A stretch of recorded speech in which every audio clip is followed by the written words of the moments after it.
Hello everyone, today we are going to get started on bonding. So I'll introduce you to the idea, the concept of chemical bonding. Alright, just a quick review here. What do groups tell us about an element?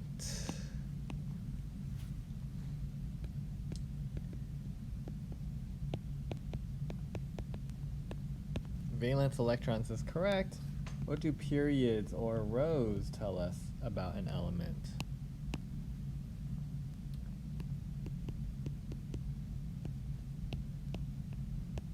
Electron shells is correct here. Anyone remember the maximum number of valence electrons? This is very important. 8 is the maximum number of valence electrons. So how about we practice looking at our periodic table here. How many valence electrons in gallium?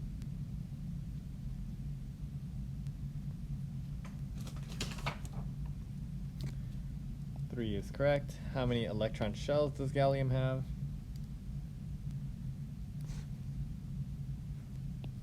4 is correct. How many valence electrons in bromine? You should be looking at the right side. 7 is correct. And how many electron shells does bromine have? Since it's in the same row, we can look at the period to figure out it has 4 shells. Again, all that's review. We're going to be focusing on those valence electrons today. So noble gases, magic number 8. So noble gases, this is group 18 on the periodic table, the far right side. They're considered happy. So obviously atoms can't be happy.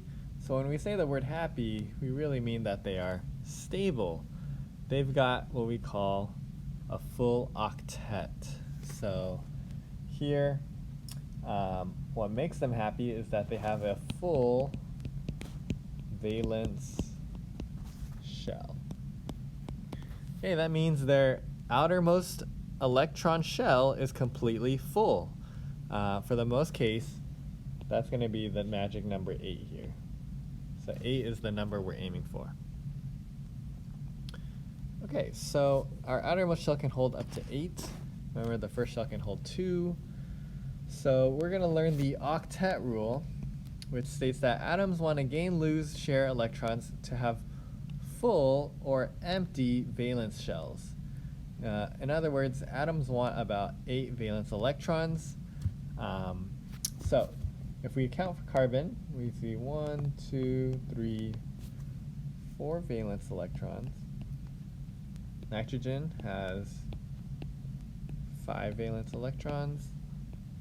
And then oxygen here has 6 valence electrons. So following the octet rule, we're trying to figure out how many valence electrons would they want to gain in order to get a full octet. Remember, octet, you want to think, means 8. So for carbon, how many does it want? Yeah, 4 more. What about nitrogen? How many would nitrogen want? 3 more. Oxygen already has 6. So how many electrons do you think oxygen would want? 2 more. Okay, so the whole idea is that these atoms want to have a full valence shell in order to be stable. Okay, that's what the octet rule is saying here. Why do atoms chemically bond? To become happy. Really, stable is the main word. Okay, there are 2 ways for atoms to bond. Again, it's an attempt to fill electron shells in order to become happy or stable. So we're going to go through these 2 ways. We've got ionic bonds, which form ionic compounds, and then covalent bonds, which form different molecules. First ionic bond. Ionic bonds are formed between two ions by the transfer of electrons. It's formed between metals and nonmetals. So this is key here. If you see a metal, right away you should be thinking that's an ionic bond. Okay, so metals are the giveaway here. How many valence electrons are in sodium and chlorine? So look at your periodic table. Go ahead and find Na. What's the answer here? And then for chlorine, same thing, it's on the right side. How many valence electrons? All right, so 1 and 7. What do those numbers mean? So how would these two bond together? Let's see. Because sodium has 1 valence electron and chlorine needs 1 valence electron, sodium wants to transfer over this 1 electron. And that's exactly what happens. Sodium is going to give away that 1 electron, as you can see here. When it does that, the chlorine is now happy with 8 valence electrons, and an empty outside shell means the shell beneath is completely full. So we can see that both atoms are happy here. Na plus and Cl minus are going to form sodium chloride, also known as table salt. This was in your light project a few weeks ago. Okay, what about for magnesium and oxygen? So I'll go through this. Magnesium's got 2 valence electrons. Oxygen has 6. Hopefully you're kind of getting the hang of where this is going. So let's see. Just like before, magnesium is going to give away or transfer 2 of these electrons to oxygen. When it does that, both atoms are going to have full octets, and they're going to form this ionic compound, magnesium oxide. Okay, so again, ionic bonds involve the transfer of electrons. Imagine this situation, your brother has an iPad that you really want to use, but you don't want to take it. You've got some Beats headphones that he wants, but you don't want to give it away. How can you both be happy? That's right. Sharing is caring. So, a covalent bond is exactly that. It involves the sharing of electrons. Okay? And these are formed between non-metal atoms. Remember, those are on the right side of the periodic table. So let's look at a few examples of what sharing electrons looks like. So how many valence electrons does chlorine have? We just went through this earlier. 7.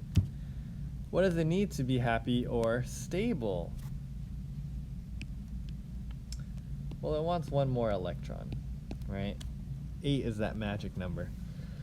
Why doesn't chlorine just take an electron from another chlorine? So if it did that, 1 chlorine would have 6 and the other chlorine would have 8. So maybe one of them is happy, but the other one would be sad. Okay? So when taking or transferring electrons doesn't work, then they're going to share electrons instead. And that's exactly what we see with chlorine, is that they want to share electrons. So when they do that, these 2 electrons in the middle here overlap because they're shared. So if we count the electrons, we've got 2 electrons there, 4, 6, 8. That chlorine's happy. And then if we count the other chlorine, again, 2 electrons being shared, 2, 4, 6, 8. They're both happy. Okay? So here sharing is more optimal. We can count both of these electrons in the middle for both atoms, and that way they're both happy. Same with hydrogen and chlorine. Since hydrogen can't get a full octet, it's going to be more like helium. It just wants 2.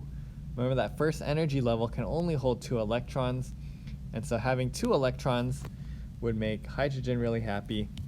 So here hydrogen is happy with just those 2 electrons, and then if you count for chlorine, that's 2, 3, 4, 5, 6, 7, 8 electrons. Chlorine's also happy with this arrangement. Also notice they're both nonmetals. So in general, if you're looking at the periodic table, this is what it looks like. If you're trying to figure out what kind of bond it is, all you have to do is look at the formula. If you see a metal in the formula, it's going to be an ionic bond. So for example, NaCl. Sodium is a metal. So I know for sure that's an ionic bond. Okay, if you don't see a metal, then it's most likely going to be a covalent bond. Okay, those are between nonmetals. Just a couple key terms to wrap up. Empirical formula is the simplest ratio of atoms. You can think of this as the simplified formula. Molecular is the actual number. So here we have the molecular formula P4O8, and if I divide both numbers by 4, I get the simplified empirical formula. A couple of definitions here. A monoatomic ion is just one with a single element, and a polyatomic ion is one with multiple elements.